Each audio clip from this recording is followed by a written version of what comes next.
so much for that, Sanjit. So how are we doing on time? I think we're on time for things. Okay. So we will do some parts of the introduction to climate change, then take a break, and then continue with the introduction to climate change. How does that sound? Good? Okay, great. Okay. So, y'all already know quite a bit about climate change, or at least that's the sense I got from the icebreaker exercise that we did. Y'all understand what climate change is, y'all understand it's a lifestyle issue, that it's human centric, that it is different from weather patterns, which is great, which is something that we always struggle with. A lot of people think climate change and climate and weather are the same thing. I will just still tell you all a little brief about what the difference is. So, weather is a localized system of temperature, rainfall patterns, snowfall patterns, and your heat patterns in a city or a district. And it is for a short period of time, maybe for one season, maybe for a week. Sometimes even the microclimate or the weather for a day is different when you have extreme weather events. However, climate is the aggregation of these weather patterns over at least 30 years of time or more. So now we will start with the basic introduction to what actually is climate change. Okay. So this picture is a very special picture. It was the first image of Earth taken via a satellite. So before this, no images of the entire Earth existed. So this was the very first image that NASA took of Earth from space.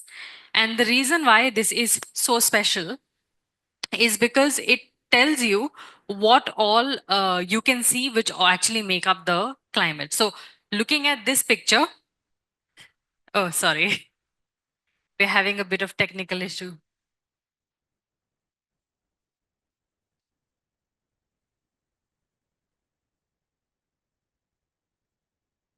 Okay, so looking at this picture, what do you all think impacts the climate of Earth? Any observations, suggestions? Please go ahead and yes. What do you think, ma'am?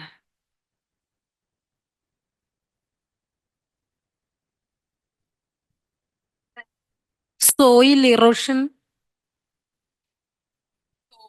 From this image, you can see a lot of land, a lot of soil, and that impacts the climate. Yes. What else? Anyone? Come on, any guesses are good. What do you all see in this image? Water level is increases and greenery is decreases. Yes. So water is definitely one thing that is impacted by climate change and also impacts climate change. So water level rising and water level increasing. What else?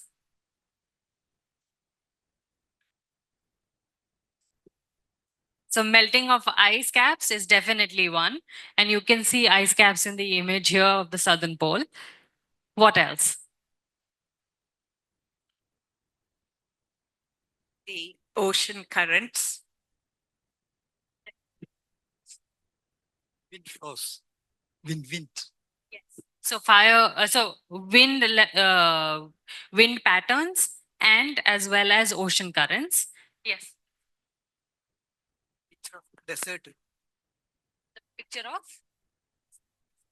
Oh, yes, you all can see the desert. So yes, that's definitely one. What else? Anyone can see anything else which is not on the land but still in the image? Yes, the atmosphere. Good. Thank you. So we'll move on to the next slide. Yes. So this is all the systems that actually impact the climate. The biggest one that impacts the climate, and that's something that a lot of people often miss, is not on Earth. It is the sun. So the proximity to the sun, whether a planet is close to the sun or far away from the sun, actually impacts its climate the most. The closer you are to sun, the hotter you are as a planet. The further away from the sun you are, the colder you are as a planet. So the sun is the biggest factor. The other things you all can see is atmosphere, which is clouds, your greenhouse gases, then you have the ocean, the land, which is also known as the lithosphere. So the land, the tree cover, the ice caps. So these are all some of the ones that you all have mentioned. So as I was saying, the sun is the biggest player in the determining the temperature of a planet or determining the climate of a planet. So now how does this happen? So a scientist named Stephen Boltzmann came up with a simple law which said that the closer you are to the sun, the hotter you are as a planet, and the further away you are from the sun, the colder you are as a planet. So that he equated with this equation, F is equal to sigma T4. So now you need to not learn the equation, but what you need to remember is that in this equation, flux of solar radiation, which is F, is directly proportional to temperature of the planet, which is T. So that is the only thing that you need to remember. So if you use this formula and you map out all the temperatures, average temperature of each planet, compared to the observed, the actual temperature of each planet, you get this graph. You can see most of the blue dots and the red dots are aligned except for Venus. Venus is the only planet which does not follow this law, and I will come to it shortly after the tea break. I'll come to why Venus is so different and how Earth could potentially become a Venus and how we should stop it from going that route. So Venus is the only planet that doesn't follow this law, but every other planet, you all can see the blue and red dot are very close together, which means that the observed temperature or the actual temperature of the planet is very close to the formula or to the calculated temperature, which basically states that if you're close to the sun, you'll be hotter, far away, you'll be colder. So sun is the biggest player. Next, we come to something called the orbital parameters. So Earth in itself is not a straight planet that goes around the sun in a circle. It actually changes how it goes around the sun. Sometimes it's more oval, sometimes it's more circular. Sometimes the Earth is actually tilted more, sometimes it's tilted a little less. And when it rotates, instead of rotating round, it rotates like this, like a top on an axis. So all of these actually impact the temperature, the seasonality, the overall climate, and the presence of the radiations in North and South Pole or the ice caps in North and South Pole. So these are called the orbital parameters, also known as the Milankovitch cycles. There are 3 of these: eccentricity, obliquity, and precession. Now I will show you a video of how each of them actually look and how each of them actually work. Okay, so here you all can see how the axis becomes more circular and then more oval. So this is called eccentricity. That impacts how much radiation the planet is getting from the sun, because sometimes it is further away from the sun and sometimes it's close to the sun. Now, how often does this happen? This actually happens over the scale of 100 to 400,000 years. This change is not a regular change. It's not a yearly change. It's a very slow change, and it happens over 100 to 400,000 years. Yeah. Next, we will play the video of obliquity. This is obliquity. As you can see, it's a very minimal tilt. Can we play it again? And can we remove that share screen? Yes. As you can see, it's a very small tilt, a very small change, but it is a very significant change on a planetary level. It changes from around 22 degrees to 24 degrees. And this change happens over the span of 41,000 years. Now, this is how the Earth actually rotates on its axis. As you can see, it rotates like a top. It goes all the way around. And this is the reason why we have seasonality, or why we have seasons on the planet. Can we go back to the presentation?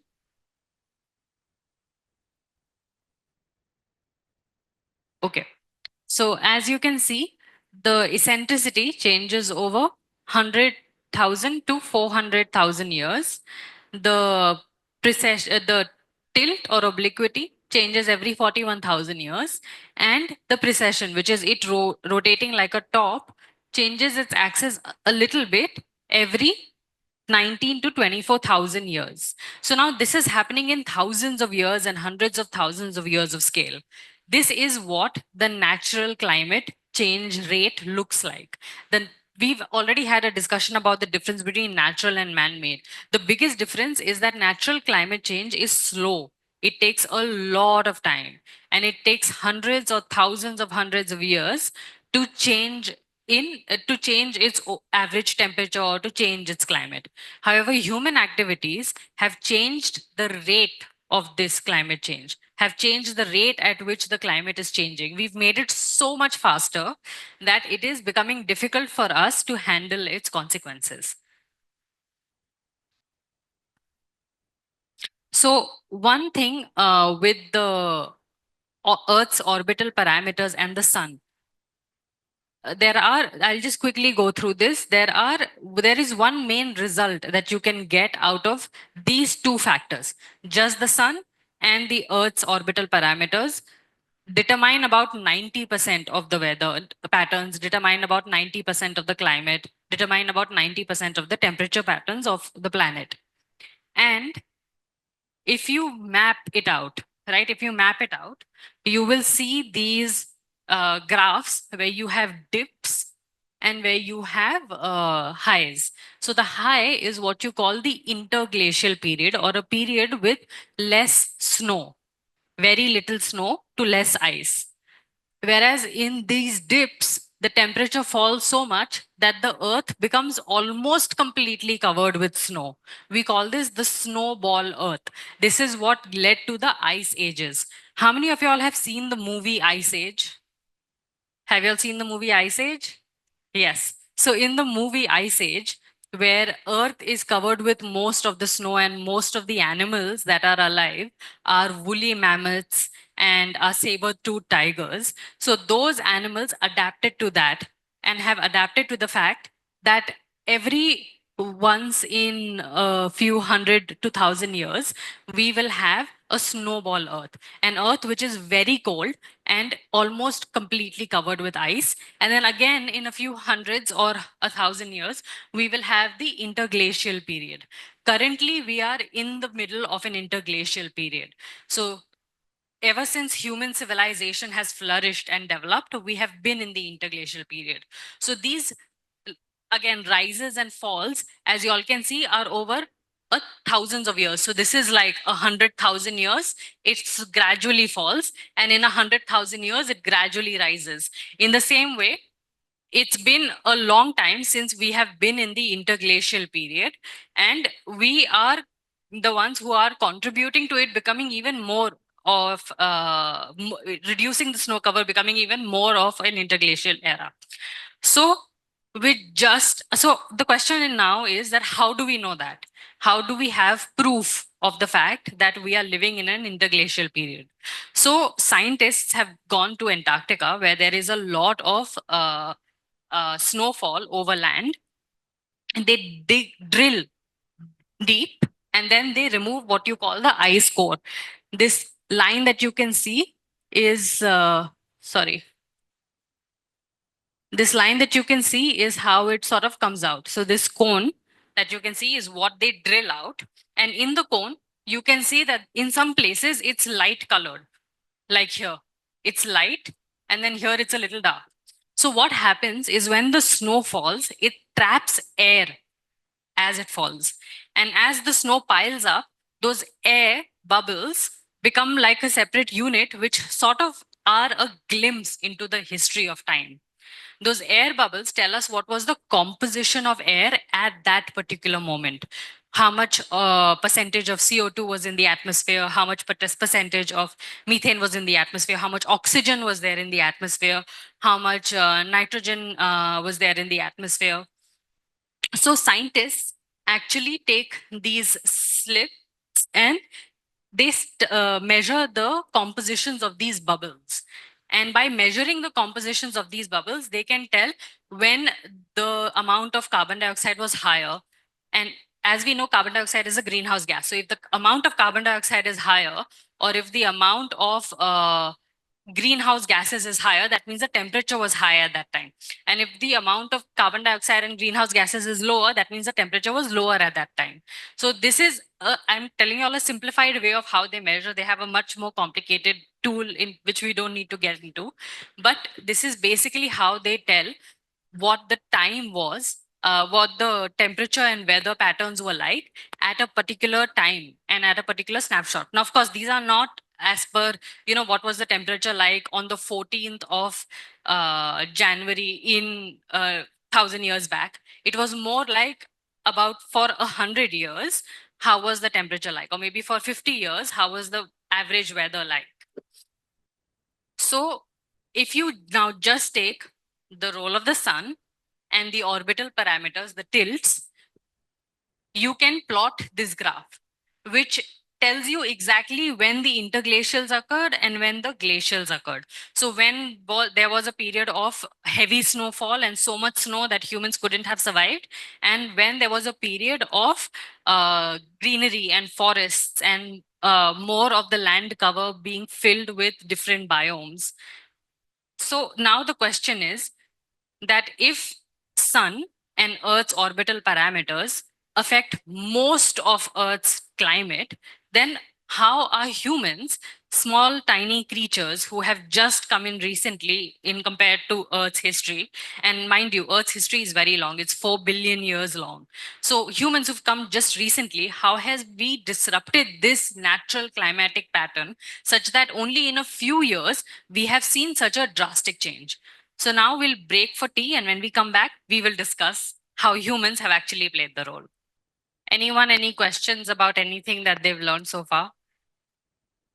Just to be sure, I mean, how many people knew already what was already explained? If you already knew it, put up your hands. You knew all about eccentricity and precision and precession and all that? Yeah, but before the workshop, how many of you knew?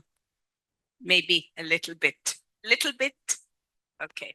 So it was new material also, right? Explaining that. So I hope Sanjana will explain why that is important and why new human-induced climate change is different. Yeah, we will send all the material, all the presentations, the videos, everything after the workshop. Yeah. And feel free to use it in your classroom as well. Yes, yes. We will send all of that. So anyone who's just come, do you all have any questions about anything that we discussed so far? Climate change is inevitable, you're correct, but it is inevitable over thousands of years of time scale. If it is naturally happening, living species adapt to it. We have either genetic changes, epigenetic changes. We learn to live with the newer climate if it is happening at a slow rate. If it's very slow over hundreds and thousands of time scale, then you learn to adapt to it just like that. But if it is happening very quickly, like within 10 years, 15 years, then it is difficult to adapt. At least at a species level, it becomes difficult to adapt.